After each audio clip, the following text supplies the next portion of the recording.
श्री स्वामी समर्थ. तुम्हा सर्वांचं माझ्या मराठी यूट्यूब चॅनलवर मनापासून खूप खूप स्वागत. स्वामी महाराज तुमच्या सर्व चांगल्या इच्छा पूर्ण करोत हीच स्वामींच्या चरणी प्रार्थना करते आणि आज या नवीन व्हिडिओला सुरुवात करते. नवरात्रीला सुरुवात झालेली आहे. या नवरात्रीत आई भगवतीच्या ज्या आपण सेवा करतो त्या सेवेचा एक भाग म्हणजे या नवरात्रीत आपल्याला आपल्या कुलस्वामिनीची ओटी भरायची आहे. कुलस्वामिनीचा कुळाचार करायचा आहे, मानपान करायचं आहे. नवरात्रीत आपल्या कुळदेवीची ओटी कशी भरावी, ओटीमध्ये काय काय साहित्य असणं गरजेचं आहे आणि शास्त्रानुसार किंवा पारंपरिक पद्धतीनुसार ओटी कशी भरावी हे आज आपण या व्हिडिओमध्ये जाणून घेणार आहोत. यासाठी व्हिडिओ शेवटपर्यंत पहा. चॅनलवर नवीन असाल तर चॅनलला सबस्क्राईब करा. सगळ्यात पहिला प्रश्न म्हणजे ओटी कशी भरावी. तर ओटी तुम्ही तुमच्या यथाशक्ती भरायची आहे. ओटी भरायची म्हणजे महागडी साडीच हवी असं नाही. तुम्ही नुसत्या खणा नारळाने सुद्धा ओटी भरू शकता. ते तुमच्यावर आहे की तुम्हाला ओटी कशी भरायची आहे. तुम्ही ओटी कशानेही भरा, पण या नवरात्रीत तुम्हाला तुमच्या कुलस्वामिनीची ओटी मात्र भरायचीच आहे. कारण आपली कुळदेवी आपल्या कुळाचं रक्षण करते. आपण जर कुळदेवीची ओटी भरली तर आपल्याला कधीच कशाचीच कमतरता भासत नाही. तसेच कोणतीही संकटं आपल्यावर येत नाही. आणि जर आपल्यावर संकटं आलीच तर त्या संकटातून बाहेर पडायला आपली कुळदेवीच आपल्याला मदत करते. या नवरात्रीच्या निमित्ताने आपल्या कुळदेवीच्या प्रती कृतज्ञता व्यक्त करण्याची आपल्याला खूप मोठी संधी मिळालेली असते. त्यामुळे ही संधी चुकवू नका. नवरात्रीमध्ये देवीची ओटी ही अष्टमी आणि नवमीला भरली जाते. म्हणजे नवरात्रीच्या 8व्या आणि 9व्या दिवशी देवीची ओटी भरली जाते. या 2 दिवशी जर तुम्हाला ओटी भरणं शक्य नसेल तर तुम्ही कोणत्याही दिवशी ओटी भरा, पण या नवरात्रीत न चुकता देवीची ओटी भरा. भारतीय संस्कृतीत स्त्रियांची ओटी भरणं या गोष्टीला खूप महत्त्वाचं मानलं जातं. विवाहित स्त्रीला संतान प्राप्ती व्हावी म्हणून तिची ओटी भरली जाते. स्त्रियांची ओटी म्हणजे काय, तर जिथे नवीन जीव अंकुरतो, वाढतो, जन्माला येतो. विश्वाची निर्मिती करण्याची शक्ती स्त्रीमध्ये आहे. म्हणूनच स्त्रियांची ओटी भरली जाते. सर्व विवाहित स्त्रियांना ओटी भरण्याचा आणि ओटी भरून घेण्याचा अधिकार आहे. एवढेच नाही तर प्रत्येक विवाहित स्त्रीचा हा एक प्रकारचा आदर सत्कारच असतो. म्हणून या नवरात्रीत आपल्याला आपल्या देवी आईची ओटी भरायचीच आहे. सर्वसामान्यपणे ओटी भरण्याची पद्धत ही थोड्याफार फरकाने सगळीकडे सारखीच असते. तरी ओटी भरताना काही गोष्टी मात्र लक्षात ठेवूनच त्यानुसारच ओटी भरायची आहे. ओटी भरताना अगदी मनापासून ओटी भरायची आहे. कारण कोणतीही गोष्ट मनापासून केली तर त्याचं संपूर्ण फळ आपल्याला प्राप्त होतच असतं. आता ओटीसाठी काय काय वस्तू घ्यायच्या आहेत हे जाणून घेऊया. देवीच्या ओटीच्या साहित्यामध्ये सर्वप्रथम जी वस्तू येते ती म्हणजे साडी. तर साडीला काठ पदर असावा. ओटी भरताना शक्यतो 9वारी साडी घ्यावी. देवीसाठी 9वारी साडीच का घ्यावी, कारण 9वारी साडीमध्ये 9 वार असतात, म्हणजेच 9 स्तर असतात. हे 9 वार देवीचं कार्य करणारी 9 रूपं दर्शवतात. देवीला 9वारी साडी अर्पण करणं म्हणजे मूळ जी निर्गुण शक्ती आहे, जिच्यात देवी तत्वाची म्हणजेच शक्तीची सर्व रूपं सामावलेली आहेत, त्या दुर्गा देवीला तिच्या 9 अंगांसह, तिच्या 9 रूपांसह प्रकट होऊन कार्य करण्याचं आवाहन करणं हे होय.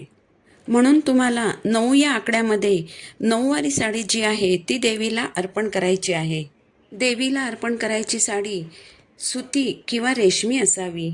कारण सुती किंवा रेशमी धागा जो आहे तर या धाग्यांमध्ये आपल्या देवतेकडून येणाऱ्या सात्विक लहरी ग्रहण करण्याची आणि या लहरी धरून ठेवण्याची क्षमता इतर धाग्यांच्या तुलनेमध्ये अधिक असते. म्हणून साडी रेशमी किंवा सुती असावी. साडीचा रंग काळा किंवा गडद निळा नसावा. या 2 रंगांऐवजी तुम्ही हिरवा, लाल, केशरी, पिवळा, नारिंगी किंवा गुलाबी या रंगांची साडी देवीला अर्पण करावी. साडी प्लास्टिकसहित किंवा कागदासहित अशी ठेवायची नाही, तर साडी थोडी मोकळी करून ठेवायची आहे. थोडीशी मोठी घडी करून बऱ्यापैकी सैलसर अशी घडी करून साडी ठेवायची आहे. हल्ली बऱ्याच साड्यांमध्ये ब्लाऊज पीस असतात. पण साडीमध्ये जरी ब्लाऊज पीस असला तरी आपल्याला सेपरेट एक ब्लाऊज पीस किंवा खण साडीवर ठेवायचा आहे. कारण नुसती साडी आणि नारळाने देवीची ओटी कधीही भरायची नसते. त्यामुळे साडीमध्ये जरी ब्लाऊज पीस असला तरी साडीसोबत एक खण ठेवायचा आहे. हा खण शक्यतो हिरवा असावा. इतर रंगही चालतात, फक्त काळ्या किंवा निळ्या रंगाचा खण घेऊ नये. याबरोबरच आपल्याला हळद आणि कुंकू 2 सेपरेट कागदांमध्ये बांधून ओटीमध्ये ठेवायचं आहे. ओटीसाठी एक नारळ घ्यायचा आहे. हा नारळ पाणीदार असावा.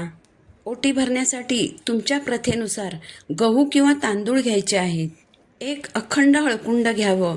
हळकुंड हे लेकूरवाळं असावं. ओटी भरताना नेहमी लेकूरवाळं हळकुंडच घ्यायचं असतं. लेकूरवाळं हळकुंड म्हणजे काय, तर जे हळकुंड असतं त्याला छोटे छोटे कोंब आलेले दिसतात, तर असं हळकुंड घ्यायचं आहे. एक बदाम, सुपारी, खारीक, खोबरं या वस्तू घ्यायच्या आहेत. यथाशक्ती काचेच्या हिरव्या बांगड्या घ्यायच्या आहेत. तुम्ही 6 बांगड्या घेऊ शकता. ओटी भरण्यासाठी जर तुम्हाला फुलांची वेणी मिळाली तर अतिशय उत्तम, पण जर वेणी नाही मिळाली तर फुलांचा गजरा घेतला तरी चालेल. या दोन्ही वस्तू जर तुम्हाला घ्यायला जमल्या नाही तर फूल मात्र नक्कीच घ्यायचं आहे. यानंतर 16 शृंगारांपैकी तुम्हाला जितक्या शक्य होतील तितक्या वस्तू तुम्ही ओटीमध्ये ठेवू शकता. इथे मी मंगळसूत्र घेतलं आहे, हा कंगवा आहे, ही कुंकूची डबी आहे, हा केसांना लावायचा रबर आहे, आरसा आहे, ही काजळाची डबी आहे, ही जोडवी आहेत, ही नथ आहे, याच्यात मेहंदी आहे. 16 शृंगारांपैकी जितक्या वस्तू तुम्हाला शक्य होतील तितक्या वस्तू तुम्ही ओटीमध्ये ठेवू शकता. किंवा तुम्हाला फक्त एक वस्तू ठेवायची असेल तरी तुम्ही एक वस्तू देखील ओटीमध्ये ठेवू शकता. यथाशक्ती दक्षिणा ठेवायची आहे. तुम्ही 11 रुपये किंवा 21 रुपये किंवा 51 किंवा 101 रुपये देखील दक्षिणा म्हणून ठेवू शकता. यासोबतच तुम्हाला एक तांबूल ठेवायचा आहे. म्हणजेच 2 विड्याची पाने घेऊन त्यावर एक सुपारी ठेवायची आहे. ही पाने देठ असलेली असावीत. एक फळ ठेवायचं आहे. तुम्हाला जर 5 फळं ठेवायची असतील तर तुम्ही ठेवू शकता. म्हणूनच यथाशक्ती ओटी भरावी असं त्यासाठीच म्हटलं आहे. जशी आपण मंदिरात ओटी भरतो, घरच्या देवीसमोर सुद्धा त्याच प्रकारे ओटी भरायची आहे. तर काय करायचं आहे, एका ताटात साडी ठेवून साडीवर तांदूळ ठेवायचे आहेत. तांदळावर हळद कुंकू वाहायचं. त्यावर नारळ ठेवायचा. नारळाची शेंडी देवीकडे करायची. सगळ्या वस्तू ताटात ठेवल्यानंतर सर्व वस्तूंना हळद कुंकू वाहायचं. फूल अर्पण करायचं. त्यानंतर ही ओटी आपल्या ओंजळीत पकडून आपल्या हृदयापर्यंत न्यायची. त्या आपल्या कुळदेवीचं नाव घ्यायचं. देवीच्या मूळ स्थानावर आपण गेलो आहोत अशी भावना मनामध्ये ठेवायची आहे. जी तुमची कुळदेवी असेल, मग ती कोल्हापूरची देवी असो किंवा तुळजापूरची तुळजाभवानी असो किंवा माहूरगडची कोणतीही देवी असो, त्या देवीचं नाव घ्यायचं. त्या स्थानावर आपण गेलो आहोत असा विचार करायचा. त्यानंतर ओटी देवीसमोर न्यायची आणि देवीसमोर 3 वेळा असं करायचं आहे आणि 3ऱ्या वेळी ओटी देवीसमोर ठेवून द्यायची आहे. जेव्हा आपण आपल्या घरी आलेल्या एखाद्या स्त्रीची ओटी भरतो तेव्हा देखील आपण ज्या वस्तूने ओटी भरायची आहे ती वस्तू डायरेक्ट त्या स्त्रीच्या ओटीमध्ये ठेवत नाही, तर आपण काय करतो, ती वस्तू आपल्या ओंजळीत घेतो, आपल्या हृदयापर्यंत नेतो. त्यानंतर जिची ओटी भरायची आहे त्या स्त्रीच्या ओटीला नेऊन ती वस्तू टेकवतो, पुन्हा मागे घेतो, पुन्हा एकदा टेकवतो आणि पुन्हा मागे घेतो आणि 3ऱ्या वेळी ती वस्तू त्या स्त्रीच्या ओटीमध्ये आपण ठेवून देतो. अगदी अशीच आपल्याला आपल्या देवीची ओटी भरायची आहे. अशी ओटी भरून झाल्यावर ओटीवर तांदूळ अर्पण करायचे आहेत. यानंतर देवीच्या पाया पडायचं आहे.